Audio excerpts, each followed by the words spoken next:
He didn't make it. That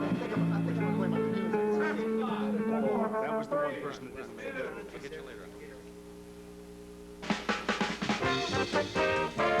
Tonight, almost live and nearly from Hollywood, it's America Tonight. 30 minutes of big-time TV on the UBS network. Located on the UBS Broadcasting Mall in El Tacoma, California, the unfinished furniture capital of the world. With Lynette and Laurie, who dance with their tacos.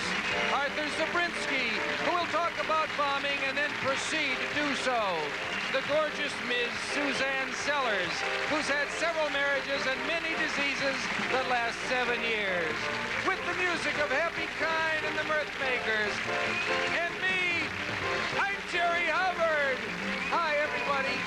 And now here's your host, the toast of the coast, Mr. Barth Kimball.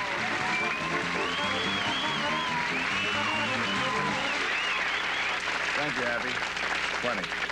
Good evening, and welcome to America Tonight. I'm Barth Kimball. And you know, a lot of our fans have been coming backstage and saying pretty much the same thing lately. Barth, great show. You're the best since Jack Parr. Blah, blah, blah, blah, blah. But why the heck are the security people around here so uptight? Well, I don't like to make a big thing about this on the air, but as a matter of fact, we have had to step up the security force around here. Why? Okay.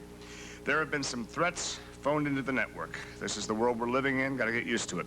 I believe one person called and said I would, quote, disappear if I didn't stop talking about the Middle East situation on the show. Well, we checked the tapes, and of course, I haven't said a thing about the Middle East since we went on the air, so you can see the kind of crackpots we're dealing with.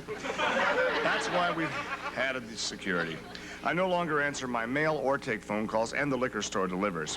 But you can never be 100% safe, and the top brass here at UBS share my concern about me getting kidnapped.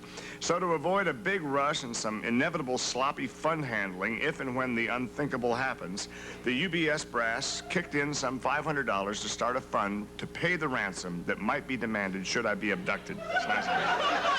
So, the Barth Kimball Ransom Fund, as we're calling it, will be a restricted account. Only I or persons authorized by me will be allowed access to it. Unfortunately, incidentally, contributions to the fund are not tax deductible at this time because the IRS has just not yet acknowledged that crime has become part of the world of doing business.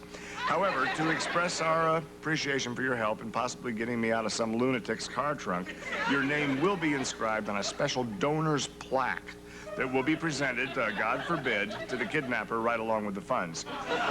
So, look at it this way. If I help you to sleep at night, won't you help me do the same thing? Okay, Jerry? That's right, Barth.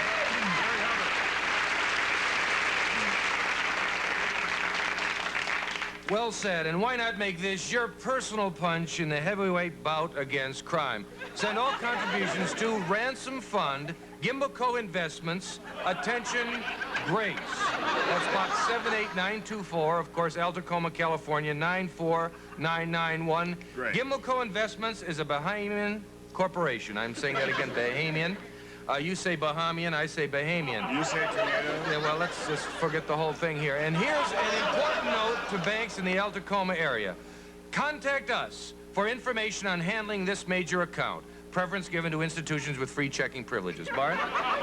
Okay, anyway, enough of the fun. I might want to add, incidentally, a thanks to Miss Myrtle Fisher. Came all the way in from Van Nuys, California, said she picked this up in the bus station. This is the kind of thing we appreciate. I think that was made out of a shell she found on the beach, too. No, it's just a thing. It says California right on it. Oh. Isn't that wonderful? Thank you very much. Any more gifts like that, you can certainly bring them on. Anyway, at this time, it's time to meet a man with music in his heart and wind in his clarinet. I say wind in his clarinet. It's because he has such a natural sound. Sometimes people say, sounds just like the water running down a brook when you hear Happy Kind play, and sometimes they say it sounds just like the passing wind. And so we're pretty lucky to have the guy here. Happy Kind and that passing wind sound of his clarinet. Here he is, our own Happy Kind.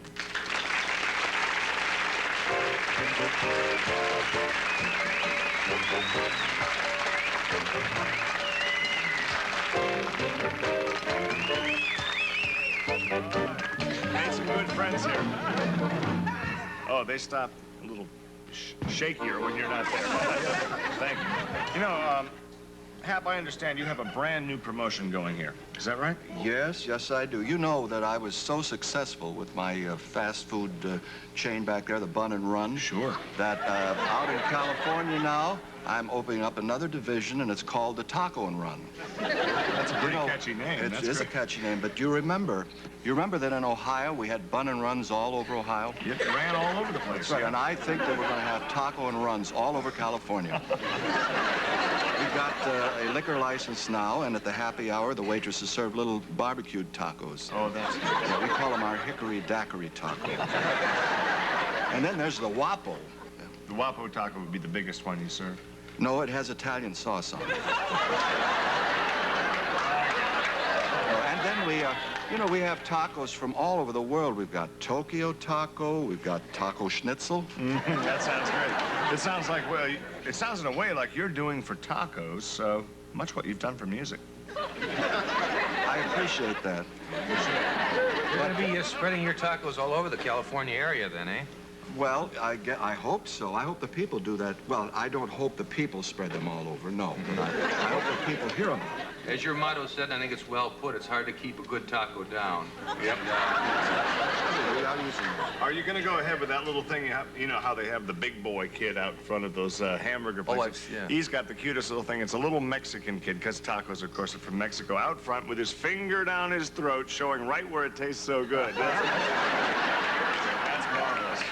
So you have some advertising you're working on as well to try to put the stuff across? Yes, and I, if I may, I would like to do it now, if I can. I do my commercial. It's paid for. It is paid for, in fact, yes. And this is the kickoff of my Taco and Run advertising blitz on UBS. Fantastic. Go to it, Hap. And I think the word blitz is well taken in dealing with Happy's Tacos. There he is, our own Happy. This gringo knows a place in town with tacos that won't let you down. They're hot, they're fast, they're lots of fun. Where's that? At the Taco and Run, ticky-tacky taco. Our stock is never shock. Ticky-tacky taco, just around the block. Where's that? At the Taco and Run, so if you're hungry for a snack, gringo tourist wetback, got the one that's got the taste. Where's that? It's at Happy's Place. Johnny, yes, sir. That's the Taco and Run. Their tacos are the talk of the town.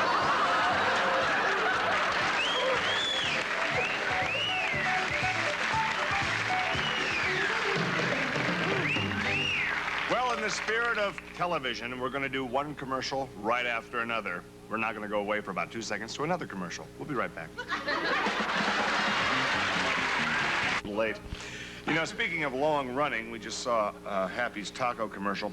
Our next guest is the star of the long-running daytime drama, Love of Now. Please welcome Miss Suzanne Sellers.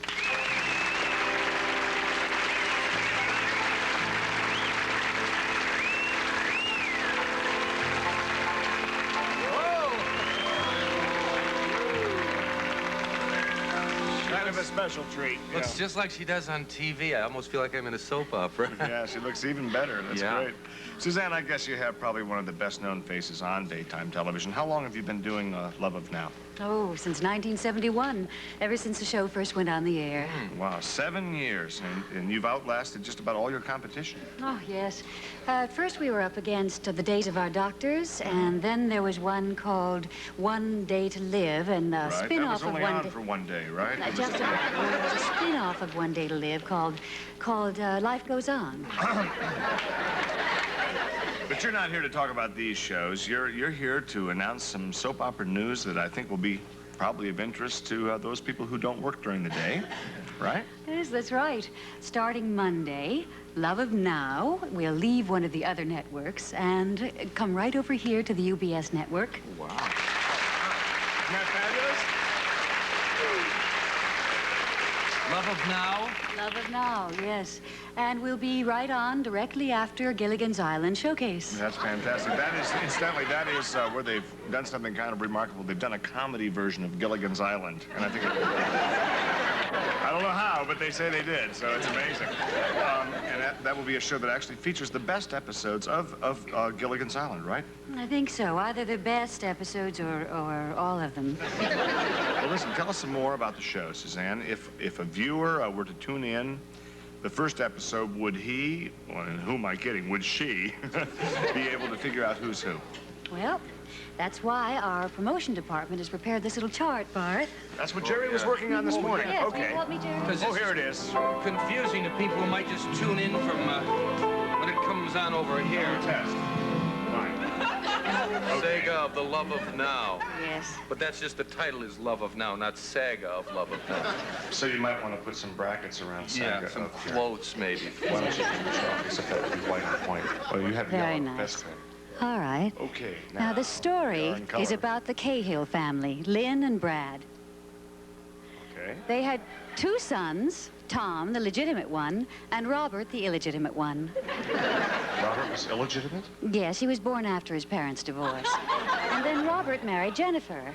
Oh, wait, now Robert was illegitimate. Yes, Okay, let me put... for a while. Yeah. For a while. And then he went to Denmark and became their illegitimate daughter. Are you kidding? And he then That's became good. Jennifer's illegitimate wife. Okay. So, now, wait a minute. How did Jennifer take that? Jennifer became an alcoholic. Oh, boy. That's good. Cocktail time. Yes, she couldn't bear the thought of someday having to tell her son, Greg, that he had two mothers. Now, wait a minute. Now, then you had 3 unhappy mothers. Two. After Lynn heard the news, she killed herself. She won't be in the new one no matter what station they're on. Right. Absolutely. And then when Tom got the news in Vietnam, he immediately got hooked on heroin. Are you kidding me? That's strong stuff. Okay, that's good. And then Jennifer became terminally ill with a dreadful disease, Really? What disease was that? unknown to modern medicine. Oh, boy. Put that there. And they were afraid that she had given it to her 2 brothers. So, yeah, all right, yeah, that'd be a problem. Well, if she didn't freeze to death, as I say, if they were planning cryogenics, then they're pushing out there, because we don't know what they've got either. Could be freezing, could be. Sure enough, one died. Oh, no. Well, get the eraser tray. Well, just... A lot of you might want to copy this down at home to keep up with what's... And then the other one was paralyzed from the waist down. Oh, no.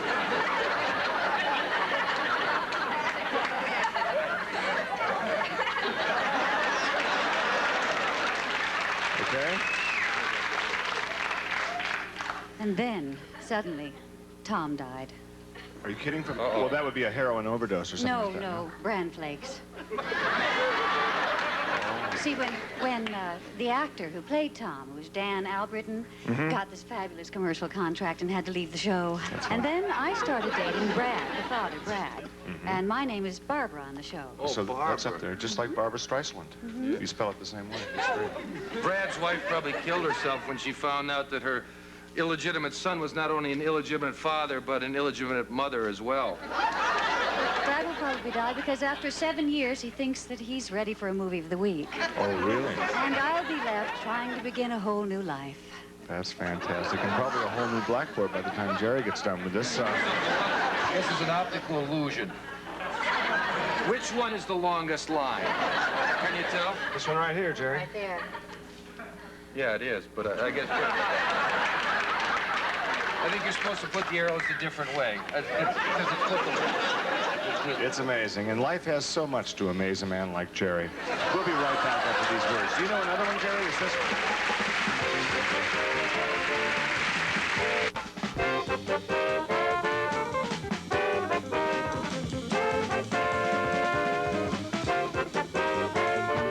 Thank you, Happy. You know, Help yourself. the Senate recently dealt a serious blow to the aerospace industry. Gee, Jerry. By refusing to buy the B-11 bomber. And I don't mean the kit, Jerry, which I know you built and glued that thing together. You got the one that said no carving tools necessary. You always have to carve a little bit, though. Really? Try to put one of those together in the rear seat of a moving car, huh? Forget it.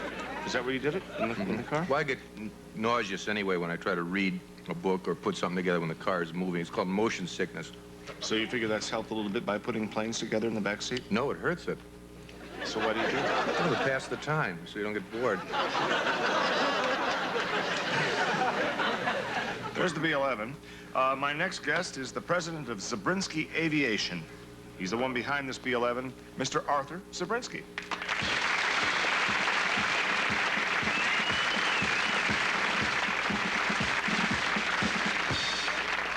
Hello, sir. It's a pretty baby you got here. Well, thank you. Thank you. We worked hard on it. It's a beauty. It is a beauty. Maybe you did build the kit, too. No, I don't have one of those, no. Maybe you can get one for me. Mr. Zabriskie, what was your reaction when the president canceled the B-11 after your company had invested, what was it, $200 million? $200 million, yeah. Well, That's a lot of money. oh, yes. We were very put off, Barth, to be honest with you. It was a devastating blow to the national defense. Made by a president who really doesn't understand the Russian mind. You see, that B-11 bomber, Barth, it was really a beauty. Yeah. Could kill the communists 10 times over. Well, maybe the president felt that just once was enough. But now that the government is not buying the B-11, what on earth does Zabriskie Aviation, what are you going to do with $200 million worth of aircraft? We're having a sale, Barth. We're going to sell those planes to anyone who has a good humanitarian use for them. Amen. Or whoever has 200 million. Break even. This problem you have with B-11 bombers reminds me of the same problem they have with those good humor ice cream trucks. I worked with one summer driving one of those, and the problem is no one could figure out what to do with them in the winter. So they had a contest, and they let the employees offer suggestions. Maybe you should have a contest and let your employees offer suggestions. Oh, boy, Jerry. It's about the dumbest thing I've heard. Quite seriously, what are you going to do, Mr. Zabriskie? We're having a contest for our employees to offer suggestions, Barth. Oh, yes, yes. Oh, yes. We're inviting them to tell us what we can do with our airplanes. Oh, I bet you'll get some rude suggestions there, won't you? Now, actually, we've gotten some terrific suggestions. In fact, the best idea so far comes from a senator, a friend of ours, who said that he could support a plan to produce the B-11 bombers. Not for the military, but for the Department of Agriculture. And what, they'd use them for what, flying tractors or cloud seeding, something? No, Bart. You see, what we're planning on doing is modifying the B-11 bomber into a fleet of C-11 crop duster planes. You see, Bart, what we'd have would be supersonic, high-altitude crop dusting planes. With a payload of anti-boll weevil missiles. Surface, air-to-ground gopher-seeking rockets. Yeah. And a 20-megaton insect-repellent bomb. More than nuts. That sounds like a kind of plane that can handle almost anything the pest world can throw at us. That C-11 would make mincemeat out of the cockroaches, Barth. It sounds like quite a recipe. Makes you think twice before ordering mincemeat pie. Next Thanksgiving, make mine pumpkin, please. Seriously, though, it sounds like this C-11 could do anything you could ask of a crop duster. Oh, and more, Jerry, and more. You see, the beauty of the C-11 is that it could be modified back to a B-11 bomber, if necessary, with no trouble at all. Why, what you do, you see, you just move that weapon switch from anti-gopher to anti-personnel, and you got 20 megatons. You can hit those commies where the sun don't shine. The problem there, of course, if I read my books correctly, that the sun doesn't shine in Alaska for 6 months out of the year, and that's our own country. So, wherever it is. Did the senator win your contest? Well, no, actually, no. You see, he's tied with another senator who has another wonderful suggestion. And we're kind of kicking it back and forth at the moment. He's talking about modifying the B-11 bombers into P-11s for the Postal Service. You see, Bart, we could do there, you see. We could deliver the mail from any place in the U.S. to any place inside Asia inside of 5 hours. You see that? Carry packages up to 20 megatons apiece. Amazing. You say these two senators are tied together. I thought that was interesting, too. Oh, listen, that would actually be fine as long as when it gets there, they don't stamp return to sender on them or something like that, because that would be that would be you, the dear occupant, and suddenly, poof, you're gone.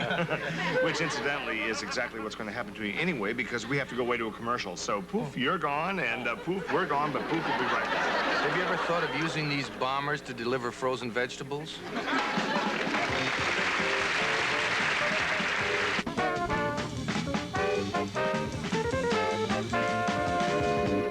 Thank you very much. Happy Kind, the Mirth Makers, Suzanne, Sabrinsky, right? That's we were right, just Sabrinsky. talking. Sometimes the names go right through. I don't even remember. Best of luck with that bomber. Thank you. Speaking of bombers, we have Jerry Hubbard here. We've had a wonderful time tonight, and actually we tape this in the morning between 4:30 and 5 in the morning because the rates are a little cheaper, but you see it at whatever time you see it, and we're a little drowsy, so we're going to go to bed. Okay, but we'll see you tomorrow night between 4:30 and 5 if you're here live, and if, otherwise we'll see it in your time slot. Okay, good night.